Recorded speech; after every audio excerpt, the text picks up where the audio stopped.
Hey guys, Dr. Snellgrove here doing a video for chapter 17 of our book. It's all about pronoun case. This is another chapter I'm hoping will be a short one. We'll see if I've managed to pull that off this time. It starts on page 367, but as usual, the real content doesn't begin until the following page, 368. All right, so this is beginning, it talks about subject and object pronouns. And I say this a lot to my students, to the point they're probably sick of it, that this is one of those things that you know, even though you may not know that you know. You may not even use these terms. You probably don't use these terms in your head, like subject pronoun, object pronoun. But what it boils down to is we have certain pronouns that can function as the subject in a sentence. You know, we're always talking about subject, verb, complete thought. That's what you need for a complete sentence. And so an example of a subject pronoun would be he. You know, he is going to the store. And then the object pronoun version of that is the word him. You know, like I am going to the store with him. So if it's going to be the subject in a sentence, we got to use the subject case. If it's going to be the object in a sentence, we can just use the object case. And honestly, I feel like this is largely self-explanatory, but they have some stuff on the bottom half of 368 that can help you out with this a little bit, where it's like, hey, if you're ever confused about which pronoun to use, the subject case version or the object case version, you can, hey, let's try them both. And one, you can just see, I say this all the time, but you can say it out loud. And if your eyes aren't immediately catching if something is an error, your ears definitely will. Because imagine if you accidentally used the object case pronoun as a subject. Him is going to the store. If you're tired, it's late at night, you could scan past that, maybe not notice it. But as soon as you say it out loud, like, whoa, I sound like a caveman right now. Like, yep, we need to fix that. And they have a more useful bit, arguably, towards the bottom half of 368 about, like, what if you have compound subjects, and trying to figure out if you are using the correct pronoun case when it comes to the compound subject. So here is an example, kind of tied into what we were just talking about. Him and his brother stopped for coffee before work.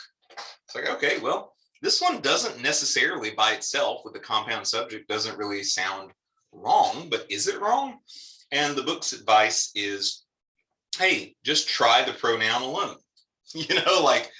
Try to rewrite the sentence or re-say the sentence with just the pronoun and not the other part of the compound subject. So instead of him and his brother, just him. Him stopped for coffee before work. Oh yeah, that sounds incorrect because it is. So we would have to change this. We would have to fix this to like he and his brother. All right. And so much of this, honestly, like I don't want to skip past too much, but a lot of this is very obvious, I think. But we'll look at a few exercises, top of 369, to reinforce. So we've got number one here. Would you say Matthew and I or Matthew and me fished from the dock until after sunset? All right. The correct answer is I. Matthew and I fished from the dock until after sunset. Now, the reason for that, so the most straightforward reason is that I is the subject case version of that pronoun and me is the object case version, but also using what we just talked about on the previous page. Imagine if you took out the Matthew and part.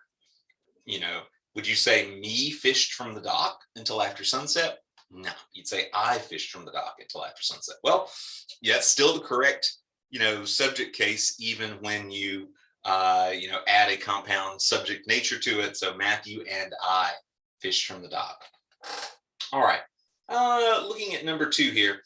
Do you know Zach, Lamont and he, or Lamont and him will meet us at the Thai restaurant at 7 o'clock? All right. So this is deja vu all over again. If you're not sure which one of these is correct, take out the compound subject part Would you say he will meet us at the Thai restaurant or him will meet us at the Thai restaurant? You got to say he will meet us at the Thai restaurant. Let's see. And here's maybe a slightly more complex, so probably the last one we'll look at here, number 4. Would you say he and I or him and me met through an online dating site and we have been together for 6 months now?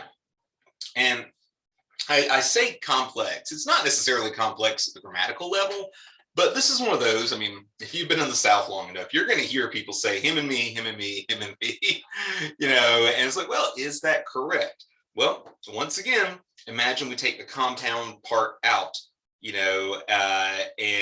it's like me met him through an online dating site or I met him through an online dating site. You got to go with I. And so he would say he and I met through an online dating site. All right. Now they have a basic example here. Well, I don't kind of want to skip past that. Well, I guess we'll look at it. Like, it probably won't pop up in your writing, but they have a bit in the middle of 369 about subject pronouns with linking verbs. And it is a weird little, like, they have a phone conversation here. Hello, may I speak to Olivia Jones, please? This is she. Hello, Olivia. This is Derek Hart from your biology class. It's like, all right, this is how a lot of telephone conversations go. And it's saying that, like, it's technically a grammatical rule, but 99% of the time people ignore it unless they're on a phone call. But when a pronoun renames the subject and follows the verb to be or any linking verb, that pronoun takes the subject form, which is just a fancy way of saying, like, may I speak to Olivia Jones, please? It's like, all right, who is Olivia Jones? This is she. So in that sentence, she, we're using the subject case version of it because it is functioning as a subject in that sentence. All right. We're not really going to dwell on that one, I don't think. All right. Now, if you look on 370, we got a little more about object pronouns. And this is, we already talked about this, but this is the whole thing where it's like when it's not the subject of a sentence, when, it is just a part of the sentence, we got to go with the object pronoun. All right. Objects of verbs and prepositions specifically. And so we have a few things here on, how you would check for accuracy. So let's imagine you have the sentence as they have in the bottom half of 370. The supervisor asked Ramiro and I to work overtime. I was like, okay, well, is this correct? And what it's saying is, once again, we're talking about object pronouns instead of subject pronouns, but the advice from before still works out just fine. Kind of a take out the compound object part, instead of Ramiro and I, just focus on the you part. Which one of these sounds correct? The supervisor asked I to work overtime? No, the supervisor asked me to work overtime. Therefore, in the compound object sentence, we would have to have the supervisor asked Ramiro and me to work overtime. And in time, maybe you're already there, you won't necessarily need to do this double checking stuff to look for accuracy, because once like in that sentence, the supervisor asked. All right, supervisor is clearly the subject here. Ramiro and me, we're just objects in a sense. We're not taking action. We're not in charge or anything like that. So if you can clearly identify what the subject is, and you have a working knowledge of subject case versus object case pronouns, you can instantly make the call. But this technique the book is reinforcing is good when you're on the fence, like, I don't know which one of these is accurate and which is not. All right. Here they have a special situation, bottom of 370 going to the top of 371. Object pronouns. Object pronouns always follow the preposition between. So if you're using between as a preposition, you got to have an object pronoun after it.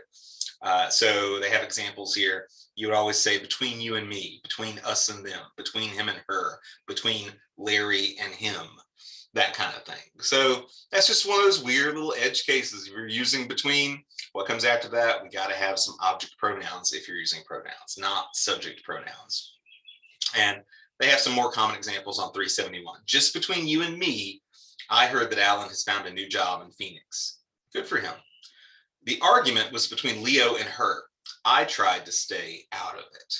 All right, so just a good special scenario to remember there.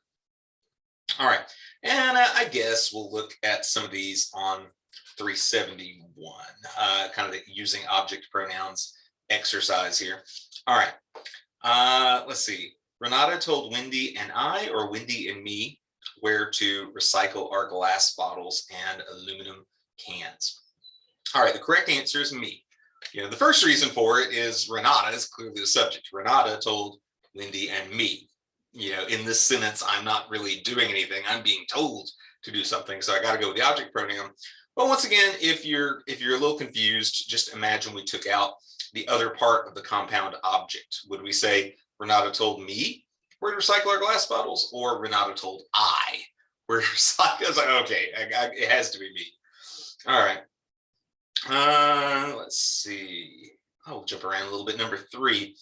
Anna gave Clay and she, or Clay and her, an extra pair of tickets to Tuesday's performance of Big River. All right, we got to go with her. All right, it's the object pronoun. So the way this is set up, Anna is our subject. Anna gave, you know, subject verb. So the stuff after this is object. We got to go with object case. And I know you're already sick of hearing it, but if you're confused, you can remove the other part of the compound object and see what sounds correct.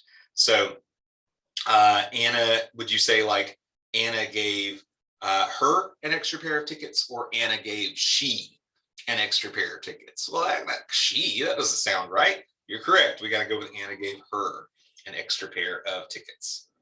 All right. And one last one, I guess, since we're here. It is a small apartment, but it is perfect for Connie and he, or Connie and him. So the correct answer is him. All right, so once again, you got to go with the object case because it's not the subject. You know, it is perfect. You know, we've already got like it is. We've got a subject verb already there. So we got to go with the object case, but also, you know, like, hey, which one should I use? Once again, remove the second part, remove the Connie part. Would you say it is perfect for he, or it is perfect for him? Obviously, you wouldn't say it is perfect for he. So you got to go with him. Go with the one that sounds correct because it is. All right. Now, your book devotes a rather large, like 2.5 pages. Is that correct? Maybe more like 3.5 pages to using who versus using whom. And I'm going to be honest with you. I'm not really going to dwell on this because it doesn't pop up in your academic writing very often. The main thing that you need to know is that who is the subject case and whom is the object case. And so whether you use who or whom, it depends, you know, the English professor in me wants to say it depends on how you're using the sentence, and it does. The pragmatist in me wants to tell you that like 95+% of the time, just stick with who. It's almost always who, except when it's not. So just to get into some examples, some stuff that you might have heard or seen on television or movies or something like that. Sometimes, you know, somebody is, again, it might be like a phone situation. Somebody says, to whom am I speaking? Okay, why did they say, to whom am I speaking?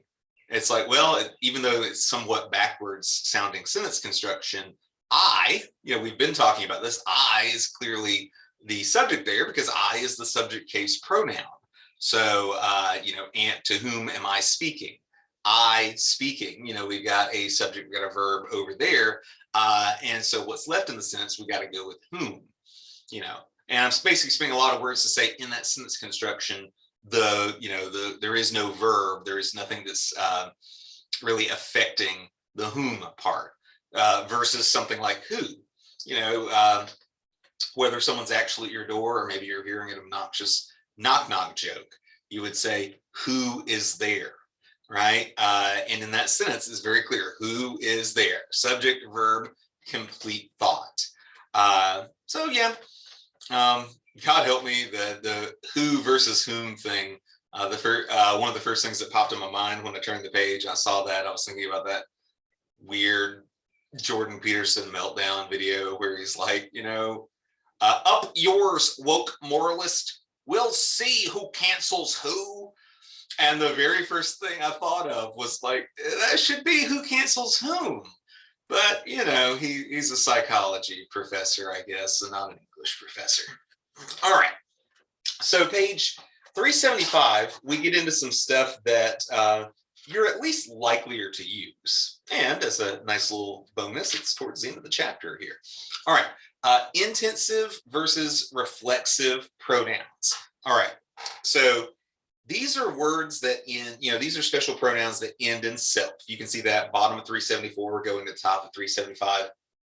So things like myself, ourselves, yourself, himself, herself, itself, themselves, yada, yada, yada. And so whenever you use these, it's like they can be used as intensive pronouns or reflexive pronouns. And so intensive pronouns are arguably what you or at least people around you are likely to be using more of. And so this is when you are emphasizing something. So we have some examples here near the top of 375. The dean herself approved Joseph's schedule. So the dean herself approved Joseph's schedule. Or the fire damage was confined to the building itself and did not extend to the grounds. To save money on his home renovation, John did all the painting and tile work himself. All right. So one thing that I don't think your book, it does. Perfect. It is the last sentence on there. I was going to say one thing you should know about the intensive pronouns is that, while they're useful, I'm not telling you never to use them or anything. Your sentences can literally work just fine without them. So let's look at these sentences we just went over and take out the intensive pronouns. The dean approved Joseph's schedule. We didn't have to say the dean herself. The dean approved Joseph's schedule. The fire damage was confined to the building and did not extend to the grounds. We don't have to say building itself to have a subject verb complete thought. To save money on his home renovation, John did all the painting and tile work. We don't have to say did all the tile work himself. In fact, it's already implicitly clear. So it's the book doesn't call it this exactly, but intensive pronouns are basically a stylistic choice. Something you can throw in there kind of spices up your sentences maybe, but it's not necessary at the grammatical level. Now, reflexive pronouns are a little different. As your book says, reflexive pronouns show that an action was performed by someone on himself or herself, or by something on itself. And notice in these sentences, we cannot remove the reflexive pronouns and still have a sentence that makes sense. Mac accidentally cut himself with a knife. Okay, we are reflexively, it reflects back to Mac. Himself, who's that? Mac. Mac's accidentally cut himself. But imagine if you took himself out, Mac accidentally cut with a knife. Yeah, you're supposed to do that, right? That's what they're designed for. Here's another one. The oven cleans itself with no need for chemicals or elbow grease. Okay, the oven cleans itself. Itself is a reflexive pronoun reflecting back on oven. And again, we can't take it out and still have a complete thought. The last one here, the executive blamed herself for the company's problems. I guess that's happened one time in history, that Nintendo CEO when the Wii U failed. But here it's reflexive. Herself refers back to executive. And once again, we need that information. We can't say the executive blamed for the company's problems. In fact, if you said it like that, that would straight up be a dependent clause. We would need more information to finish that sentence. All right. And they have some rubber meets the road tips on page 376, talking about how when people are making typically compound subjects, they make mistakes using intensive and or reflexive pronouns. So here is a bad example towards the top of 376. Esteban and myself fixed the leaky pipe with duct tape. This is another one where it may not immediately sound wrong to you, but would you say once again, take out part of the compound subject there. Would you say myself fixed the leaky pipe? Nah, you say I fixed the leaky pipe. So therefore, in the compound subject arrangement, you can see this kind of in the middle of the page, you'd have to say Esteban and I fixed the leaky pipe with duct tape. All right. And here's another one. Molly makes her mother and myself very proud. It's like, oh, okay. It doesn't necessarily sound wrong, but as always, the book is like, well, what if you take the compound part out? Molly makes myself very proud. That instantly sounds wrong. Molly makes me proud. Okay. In that case, the compound version of this would be Molly makes her mother and me very proud. All right. So that brings us to the end of another scintillating chapter in the textbook. Y'all know the drill by now. If you have any questions, feel free to email me. Feel free to text me, 863-835-2399, and y'all have a good one. Bye.